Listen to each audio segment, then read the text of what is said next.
It's a mosquito. Get it off your arm. It's a mosquito. It looks like a flying ant with a stinger. Dude, it's a mosquito. I wasn't sure. It wasn't stinging me or biting me. We should just leave that in there. Eli was getting like bit by mosquitoes. We were trying to That wasn't a start. mosquito. Should we start with this? No. All right. Hi, everybody. My name's Jason. I'm Caden. I'm Jaden. Yeah. And we are the Yahoo and the Torah YouTube channel, and these are the hijinks that we go through right here. We're sitting here watching Eli getting bit by this big old blood-sucking mosquito, and he's looking down at it like he's okay with this. I couldn't tell if it was flying ant or what it was. It didn't look like a normal mosquito. And you didn't want to get either of those off your arm? I was curious. You were curious? Okay, well, there you go. Now you brought a big old welt for your curiosity. Okay, everybody, we'll just leave this in there because this is the Yahoo and the Torah channel. Our family is your family is our family. And we are the people who believe that the laws, statutes, and commandments of our Creator are good for all time, good for all occasions, good for all generations, good for all peoples, good for all races, good for all creeds, good for everybody. And there's only about 170 laws that we can keep today. We can't keep the Levitical laws because we are not Levites, and we don't need to. We have a priest, Jesus Christ, Yahushua HaMashiach, Yeshua, is who our priest is. He was the perfect example of walking the Torah perfectly. He came and he walked his Father's plan absolutely perfectly, and it was a lot of work. It was very, very hard, but he was able to show us that he was able to keep the laws, statutes, and commandments of his Father in the same way that they tell us that we should keep the laws, statutes, and commandments. Now, we're not always going to be perfect, and we're always going to not fall. That is the point of life. That is the point of these 120 years that we can get to our Creator, is that we can find our way. And most people don't care about the way forward. And the way forward is coming out of captivity. The way forward is seeking our Creator where He is able to be found. He is able to be found in Genesis, Exodus, Leviticus, Numbers, Deuteronomy. And then the rest of the scriptures tell us a lot about the heart, mind, and soul of how our Creator judged His people. Now, we've been reading through the book of Hosea, and the book of Hosea is all about the northern tribes of Israel, the 10 northern tribes of Israel that never came back. And I believe, and we believe, a lot of us here at this table, that we are those lost 10 tribes of Israel, since they never came back. We are the scattered sheep of Israel.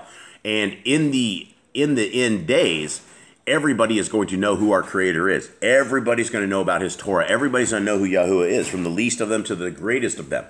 And these days have not made it here yet, because the majority of the world, when you ask them about the Torah, you ask them about what religion are you, and it's all about religion, right? And the way to our Creator is not about religion. It is about faithfulness to Him. It is about obedience to Him. And the laws aren't hard. The laws are very, very easy. And even the youngest in your house can start obeying the laws, statutes, and commandments. And it is a way forward. All right, gentlemen, how are you guys doing? Good. Good. Does anyone's back not hurt from sleeping out in tents? No. No? Are you guys good? Yeah, I'm alright. You're not in death's door or anything of the sort? No. Eli, you good? Yeah. Okay. All right. Well, that is good. Youth is all on this side here. Unfortunately, it is not for the old people in this house. And it doesn't matter where I sleep. My back still hurts. But good that you guys are rocking and rolling. Anything else you guys have going on before we rail this last chapter of Hosea? And just for future reference, I don't know if anyone knows the answer to this and you heard me talking about this, then don't speak up here. What book do you guys think we're going to roll out tomorrow? What is the new reading we're going to do? It's super cool. Many people have never ever heard of this book. What are we doing? It's like an apocrypha? Yeah, it is an apocrypha, yes. I haven't heard you say this. I haven't either. All right. I'm gonna. Okay, I'm gonna have. Is it in exile? Is it a book in exile? No. Is it Abraham? Oh, you're no fun. You just took all the guessing and all the fun out of it. Yes, it is the writings of Abraham. Oh, I just didn't know what else it could be. Boo. I thought it was one of the Ezras. I did too. You guys thought it was one of the Ezras? I thought we were going to try to continue on from this. Huh? I thought we were going to continue on from this. Continue on? Well, no, we're going to go into the writings of Abraham, which is super, super cool. I don't know how many chapters we're going to do a day. We're just going to kind of read with everybody. And it's a fairly long book. And it is a book that you guys can find in this book for sale. This book, and it's also for free as well. The Apocrypha that we are about to read is in the download section and is also in the description. You guys can download it. Last night, Miss Nicole reran an entire brand new PDF. So we have one of the final versions before we go to print. It is now officially in the PDFs. The front cover has been changed. Hundreds of changes have been made. Hundreds of spacing things have been changed. Things have been tweaked out all around. Some margins have been changed here and there. And we also added Acts 29, which is a lost book, where Paul essentially goes to Spain and ends his life there, somewhere in España. And so right now, guys, there's a limited number of these. We're going to be ordering these in about 2 weeks or so. There will be 1,000 only. That is the first 1,000 we will go with. I don't know if we'll ever order another 1,000. I don't know if we'll ever have another hard print again. But if you guys would like a copy of these, they are ready for right now. We don't have a donation here, and somebody asked us if they can donate to this project, and we have been trying to stay away from everything donation. It seems like every time these people get into donations, everybody gets corrupted, and so we don't have a donation. So if you would like to donate to essentially this Bible project, just grab some scriptures. Grab a couple of scriptures, $59. They are large print. These are the largest, cheapest, best quality, best translated scriptures that you will ever find anywhere. And I don't think these are going to stick around very long. I think people will gobble these up as soon as they hear about them. And right now we're not really advertising much of anything other than just our little things right here where we're talking with all of you guys. But these are the books right here. They have all of the Old Testament, the New Testament, and it has all of the Apocrypha, a total of 103 books that you will not find anywhere else for any such price. So if you guys would like to help this project, and the goal of this project is if we can make it past the first 1,000 orders and make it into like orders 2,000 and 3,000, it will fund almost one Bible per one Bible sell for the prisoners. It's a little over one Bible. It's like a Bible and a third. If somebody buys a Bible and a third, one full Bible goes into the prisons. And that is what our hopes and dreams are, is that we're trying to build a free Bible printing system. And there's been no other ministry, so-called ministries out there that have done this, because they are extremely corrupted and they're all just sucking down donations off the backs of people. This is a very big value right here, and we hope that you guys will grab some pre-orders on this. That we're desperately trying to get the word out to everybody about these scriptures, and so there is the plug for that.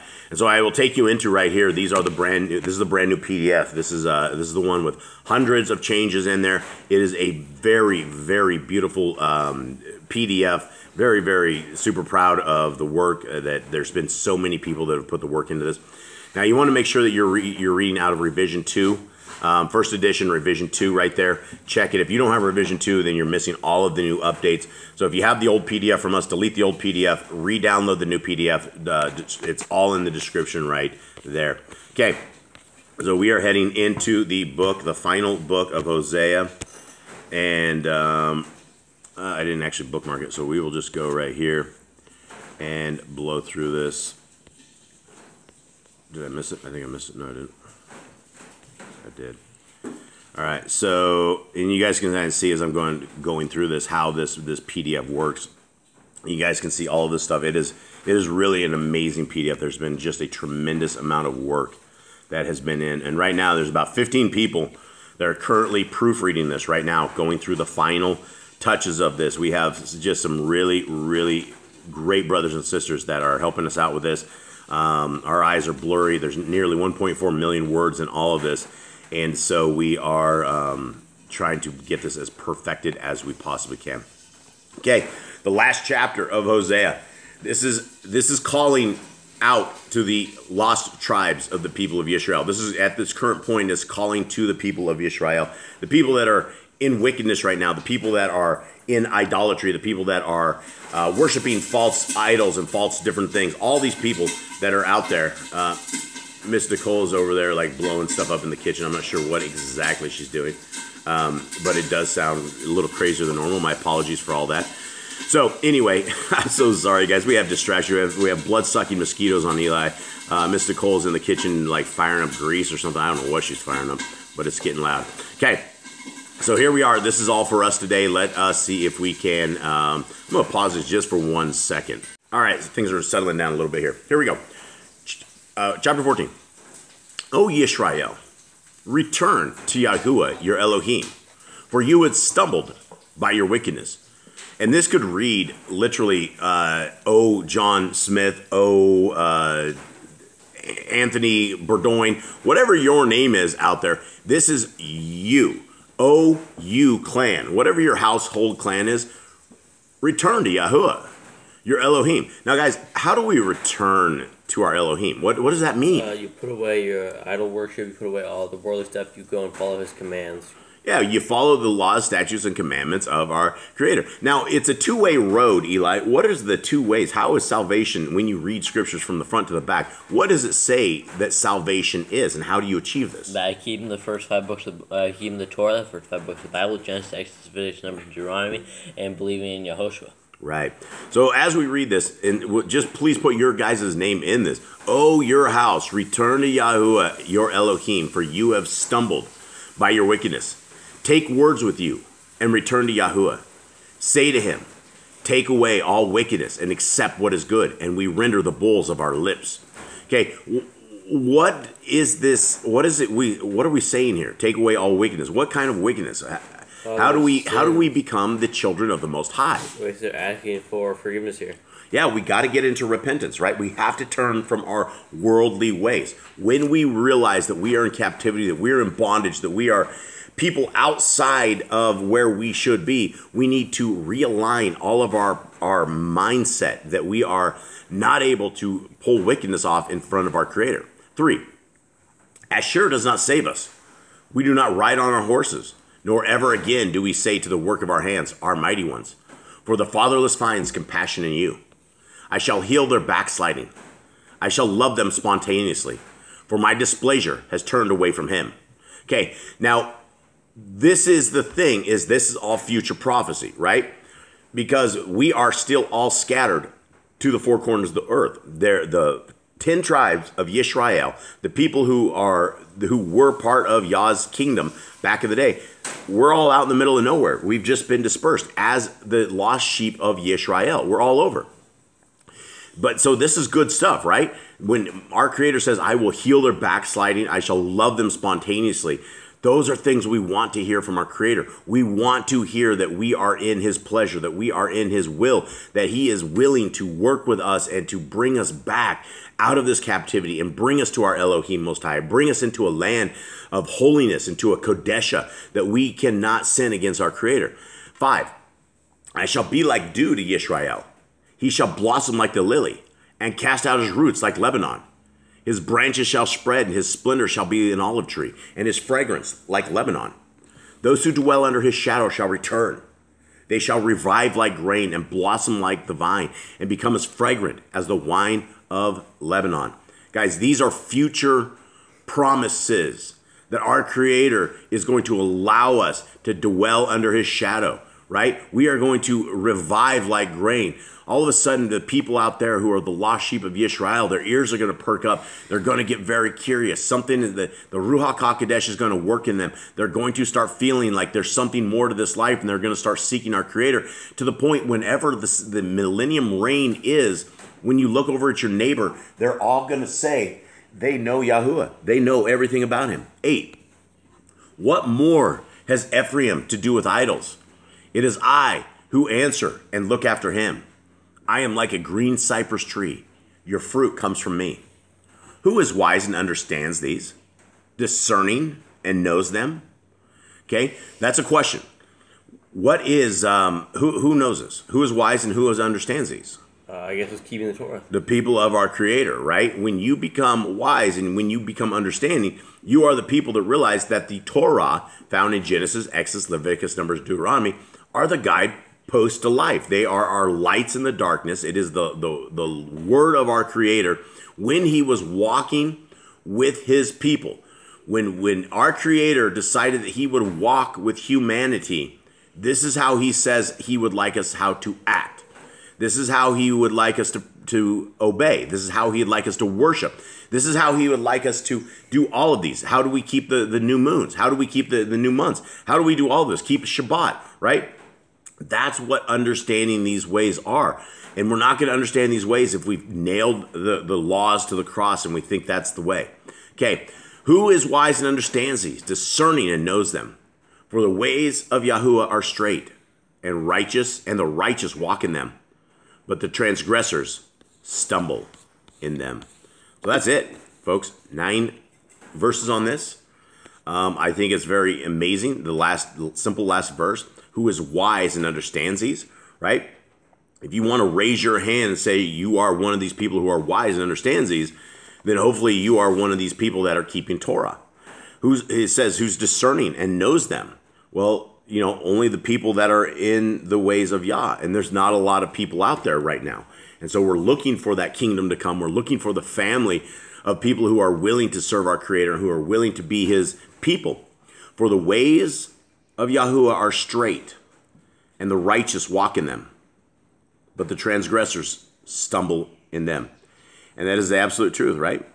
All right, gentlemen, what else do we have in this as we close up this book of Hosea, as we close up this yet another chapter of another book, another story that we've read as a family? I don't know how many books have we read as a family? Quite a bit. I mean, how many times have we closed out here where this is the final words of a chapter, the final words of a book?